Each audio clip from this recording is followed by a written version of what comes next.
வணக்கம். சற்று முன் வெளியான முக்கிய பரபரப்பான தகவல்கள். ரேஷன் கார்டு நகல் பெற வேண்டுமா? வீட்டிலிருந்தே விண்ணப்பிக்கலாம், தபாலில் பெறுங்கள். இதை பற்றி தகவல்களை தான் இந்த வீடியோவில் பார்க்க போகிறோம். கீழே இருக்கிற ரெட் கலர் பட்டனை கிளிக் பண்ணி சப்ஸ்கிரைப் பண்ணிக்கோங்க. பக்கத்தில் இருக்கிற பெல் ஐக்கானையும் மறக்காமல் கிளிக் பண்ணி வச்சுக்கோங்க. அப்போ தான் நான் ரெகுலராக வீடியோ போடுறது உங்களுக்கு நோட்டிஃபிகேஷனாக வந்து சேரும். வாங்க வீடியோக்குள்ளே போகலாம். மறக்காமல் லைக் பண்ணிக்கோங்க. ரேஷன் கார்டில் திருத்தம் செய்வதற்கான நகல் கார்டு வழங்கும் திட்டம் துவங்கப்பட்டது.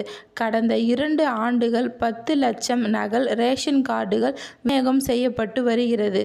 நகல் கார்டு பெறும் விரும்புவோர்கள் www.tnpds.gov.in என்ற இணையதளத்தில் விண்ணப்பிக்க வேண்டும். கார்டு மற்றும் அஞ்சல் சேவைக்கு சேர்ந்து பணம் செலுத்தினால் தபாலில் வீட்டுக்கே கார்டு அனுப்பப்படும். தமிழகத்தில் சுமார் 2.2 கோடி ரேஷன் கார்டுகள் உள்ளன. தமிழ்நாட்டில் ரேஷன் கார்டுகள் பொது விநியோக திட்டத்தின் கீழ் பல்வேறு பயன்களை வழங்கி வருகிறது. இந்த நிலையில் பொதுமக்கள் புதிய ரேஷன் கார்டுகளை பெற நாள்தோறும் அரசு அலுவலகங்களுக்கு அழைத்து வரும் நிலையில் அரசு அலுவலகங்களுக்கு நேரில் வந்து நகல் மின்னணு குடும்ப அட்டைகள் பெறும் முறையை மாற்றி அஞ்சல் வழியாக அவர்களின் இருப்பிடத்திற்கே அனுப்பும் திட்டம் தொடங்கி வைக்கப்பட்டுள்ளது. இதன் மூலம் கடந்த மே 2025 வரை 10 லட்சத்திற்கும் மேற்பட்ட நகல் மின்னணு குடும்ப அட்டைகள் அஞ்சல் வழியாக பயனாளிகளின் இருப்பிடத்திற்கே அனுப்பி வைக்கப்பட்டுள்ளது. அந்த வகையில் தமிழ்நாட்டில் வீடு தேடி வரும் ரேஷன் கார்டு திட்டம் புதிய ரேஷன் கார்டுகள் பயனாளிகளுக்கு வீடுகளில் அஞ்சல் மூலம் அனுப்புவதற்காக அரசு செயல்படுத்தி வருகிறது. இதற்கு www.tnpds.gov.in இணையதளத்தில் விண்ணப்பிக்கலாம்.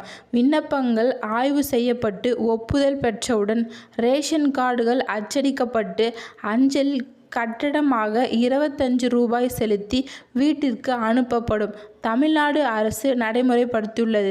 வீடு தேடி வரும் ரேஷன் கார்டுகளின் திட்டம் பொதுமக்கள் நேரில் அலுவலகம் செல்ல வேண்டிய அவசியத்தை குறைக்கும் வகையில் பயனுள்ளதாக உள்ளது. இந்த திட்டத்தின் மூலம் புதிய ரேஷன் கார்டு பெறுவதற்கு மற்றும் திருத்தம், புதிய உறுப்பினர் சேர்க்கை போன்ற சேவைகளுக்கு வீட்டிலேயே பெற முடிகிறது. புதிய ரேஷன் கார்டு பெற விரும்பும் குடும்பங்கள், ரேஷன் கார்டில் திருத்தங்கள் செய்ய விரும்புவோர்கள், ரேஷன் கார்டில் இல்லாதவர்கள் அல்லது பழைய கார்டை புதுப்பிக்க விரும்புவோர்களுக்கு ரேஷன் கார்டை விண்ணப்பிக்க அரசு தளத்தின் மூலம் இந்த செயல்முறை செயல்படுத்தி வருகிறது.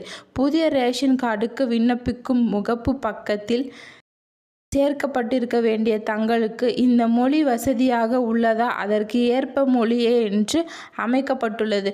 விண்ணப்ப படிவத்தை கேட்டபடி தகவல்களின் குடும்ப தலைவர் பெயர், முகவரி, வீட்டு எண், தெரு, மாவட்டம், பின் குறியீடு போன்ற குடும்ப உறுப்பினர்களுக்கான பெயர், வயது, தொடர்பு, ஆதார் எண், தலைவரும் மற்றும் உறுப்பினர்களுமான அஞ்சல்களை மற்றும் கைபேசி எண், புகைப்படம் மற்றும் ஆதார் ஆவணங்களை இணைக்கப்படுகிறது.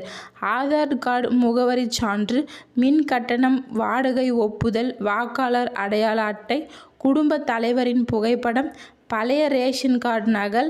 இதனைத் தொடர்ந்து தகவல்கள் அனைத்தும் சரிபார்க்கப்பட்டு அமைக்கப்பட்டுள்ளது. விண்ணப்பம் சமர்ப்பிக்கப்பட்டவுடன் ஒரு எண் கிடைக்கும். அதை பதிவு செய்து வைக்கவும். இதனைத் தொடர்ந்து புதிய ரேஷன் கார்டு விண்ணப்பம் எந்த நிலையில் உள்ளது, பதிவேற்றம் செய்யப்பட்ட தகவல்களுடன் ஒப்பிட்டு கிடைக்கிறதா என்பதை சரிபார்த்து கொள்ள வேண்டும். இந்த வகையில் விண்ணப்பம் நிலையை பார்த்த முகப்பு பக்கத்தில் உள்ள பகுதியை சென்று உங்கள் பதிவு எண்ணை. நன்றி, வணக்கம்.